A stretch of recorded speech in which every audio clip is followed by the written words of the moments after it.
And so, how long you been? 9 years. 9 years, going on 10 years. All right, It'll be cool. 10 years in May. Okay, great. And so you have now at this church, you guys have like a pretty strong teen population, youth center, this kind of thing. No, we don't have a youth center, but we have what we call a children's church and a youth church. It's right here in the facility itself. And it's pretty strong. I mean, there's probably some other ministries around here that have some just as strong, but, ours is, right up there with them. Okay, so you guys are dealing with, teaching, I guess, the Word of God to kids. Absolutely. Well, that's the only thing that's going to help them. You know what I'm saying? I mean, you can try some other things, and I'm not saying that other things don't work, but, from a moral issue or moral standpoint, the biblical principles is what really develop moral character in people. Mm-hmm. And right on. And so, like when we were talking on the phone, it's different for kids growing up now than maybe when you were growing up, or even me. I mean, as far as right. Sex being Absolutely. in the media, right? Absolutely, and I think part of that has a lot to do with, from a church standpoint. I was just sharing with our people, we don't talk about it enough from a positive standpoint, where a lot of the kids are getting all of their information from the media, from television, from radio, magazines. We are living in a sexually saturated society. There's pretty much nowhere on television or on the radio where you can turn, unless you're listening to, some type of family station or something like that. But your regular secular television stations and radio stations, that's where most of your youth are tuned into. They're tuned into the stations that are playing the music that they're listening to. They're tuned into the television stations that are playing the shows. Oh, I'm sorry.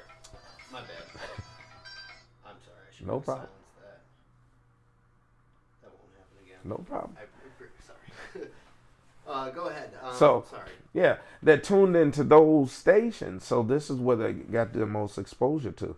And I think it's an issue because, like I said, I'm 44 years old. Back in the time and when I was growing up, you didn't see that kind of stuff on the television. There was some form of censorship where people were not exposed to, especially youth. And not to say that people didn't know, but at least it wasn't being broadcast so openly. And now I think the young people in our day and time, now they're just so exposed to sex on every level now, till it's almost like it's not even a big deal to them anymore. Teenagers get pregnant. That's not a big deal anymore. Back in the day when I was coming up, kids were embarrassed. If something like that would happen, they would be embarrassed, but there is no embarrassment about it anymore. Do you think, when we're talking about some of this Niles case with these teens, do you think that, because of maybe the media, that they don't even understand that this is that bad of a thing? I guess that's the question.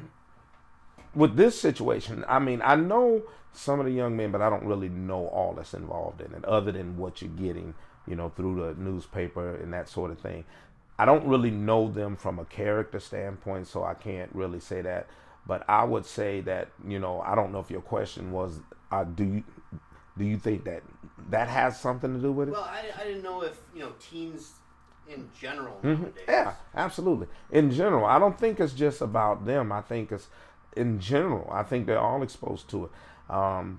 Even all parties involved in it. Even with the young lady, again, I don't know her, don't know anything about her, but, for them to just, be at that age and just not really understand the importance of what you're doing when you get involved in that sort of thing, whether it be, on Facebook or internet, it's just, I think it's just really getting out of control. But the ministries can only do so much, so we can't control what the radio station play. We can't control what is advertised on television, the different ads. Look at the GoDaddy commercials.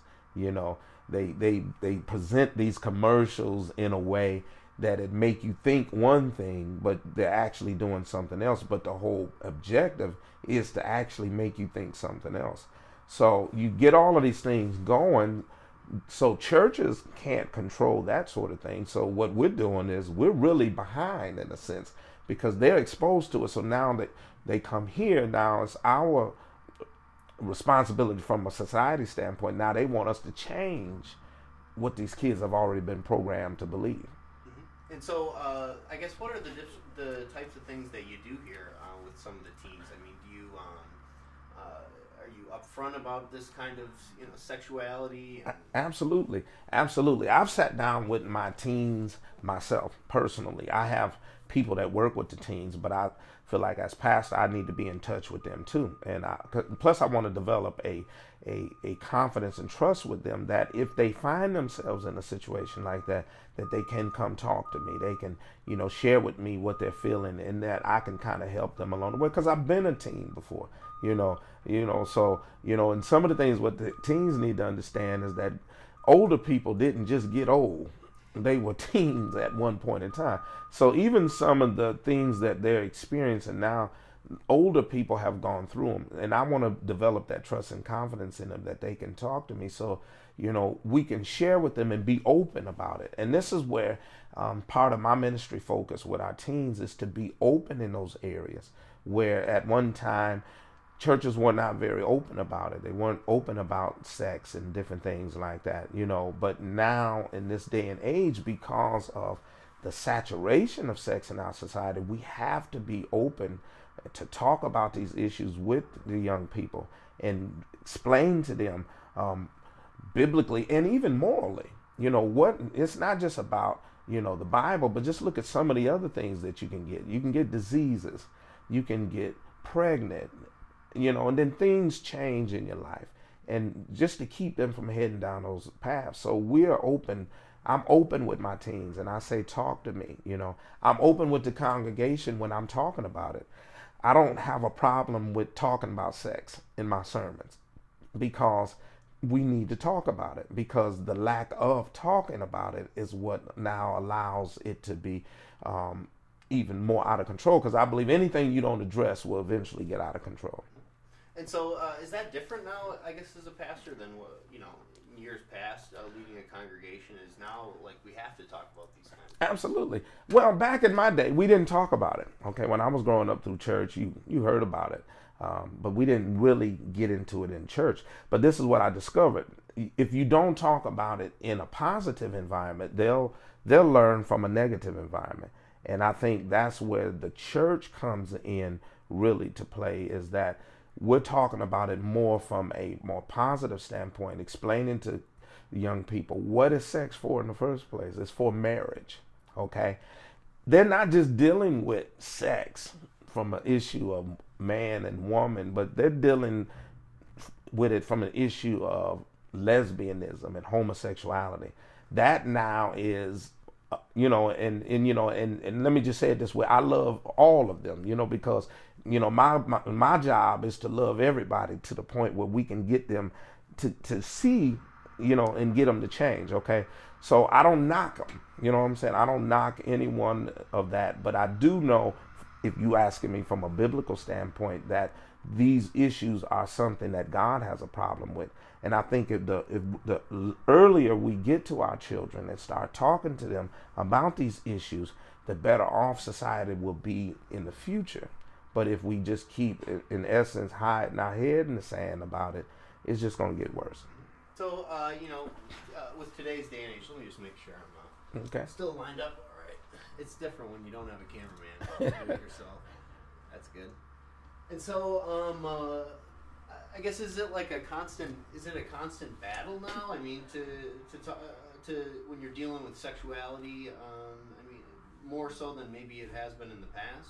I believe so now, because in the past, when people would do things, they would kind of try to keep it hidden. But not now. It's wide open now. People are very open about their sexual preferences. They're very open about what they do.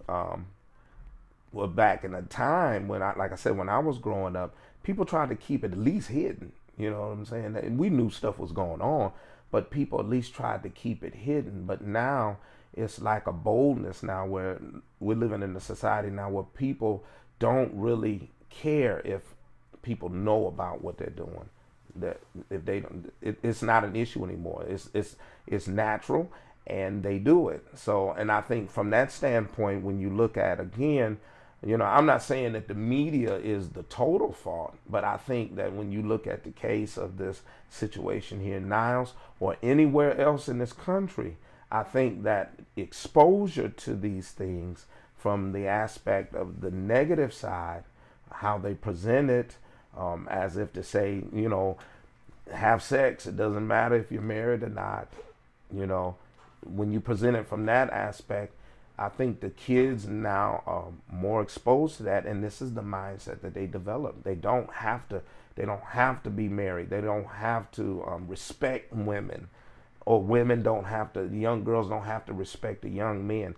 And I think that's kind of where we've lost it at, is that there's just no respect, value of anything. Sure. And so with this particular case, I mean, are you going to use some of this as a teaching tool in the future? I mean, absolutely. I mean, and the reason why I'm saying that, we can't just ignore what's happening, okay? Because unfortunately, these young men and this young lady that was involved, my heart goes out to their families. You know what I'm saying? But if you don't, and we're not about putting them on Front Street about pointing fingers at them, but let's look at these other kids that are dealing with the same issue, okay? That has this same thing going on. If we don't deal with them, then we'll have the same thing all over again, okay? And so yeah, we use it, but not in the sense to do it negatively and say that they were bad kids, because again, to my knowledge, I don't really know a whole lot about them. You know what I'm saying? But I do know that if you see a pattern and if you don't try to do something about it, it'll just repeat itself. All right, cool. Anything else that you want to say, Brian? I want to say thank you, and I just want to just say to to the society itself, if I got this opportunity to just really, and I know it may sound like cliche, but to really get our children involved in biblical principles where they can learn biblical principles and have a fear and reverence of God. Because if we can put a fear and a reverence of God in our children now, there's some things that we can stop later. Right on. Okay. Awesome. Perfect. All right. I appreciate No problem. You talking to me.